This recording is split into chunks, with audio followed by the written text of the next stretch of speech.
बिस्मिल्लाहिर्रहमानिर्रहीम। अस्सलाम वालेकुम नाज़रीन। पाकिस्तान उलमा कौंसिल के मरकज़ी डिप्टी सेक्रेटरी जनरल अल्लामा ताहिर हसन की क़यादत में डिवीज़न भर से तमाम मकातब फ़िक्र के उलमा इकराम के वफ़द ने डिवीज़नल कमिश्नर इशरत अली से मुलाकात की। हमारे डिवीज़नल ब्यूरो चीफ मियाँ एजाज असलम के मुताबिक RPO राजा रिफत मुख्तार, डिप्टी कमिश्नर मोहम्मद अली और पाक आर्मी के आला अफसर भी इस मौके पर मौजूद थे। जबकि उलमा इकराम के वफ़द में कारी हनीफ भट्टी, मौलाना अब्दुल समद महाज, मौलाना ज़िक्रिया, मौलाना आरिफ सयालवी, अल्लामा ज़ियाद चिश्ती व दीगर उलमा इकराम भी शामिल थे।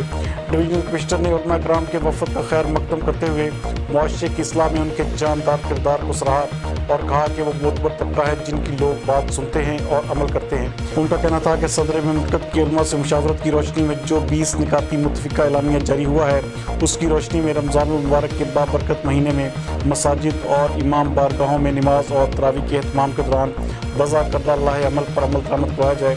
इस सिलसिले में मसाजिद की कमेटी अपनी जिम्मेदारी निभाए, जिनकी थाना की सतह पर भरपूर मावनत भी की जाएगी और SP व असिस्टेंट कमिश्नर्स इस अहम फरीज़ा पर मामूर किए जा रहे हैं। RPO ने कहा कि इंतज़ामी कमेटियाँ मुतफ़िका एलामिया पर अमल करवाएँ ताकि मसाजिद भी आबाद रहें और कोरोना वायरस के खदशात से भी बचा जा सके। इजलास के दौरान अल्लामा ताहिर हसन व दीगर उलमा इकराम ने कहा कि वो मुतफ़िका एलामिया पर मनो अन अमल करेंगे और करवाएंगे। इस मौके पर कोरोना वायरस से बचाव और मुल्क को कौम की हिफाजत की खुसूसी दुआएं भी की गई। ताकि हम लोग बाद में आपकी मदद के आगे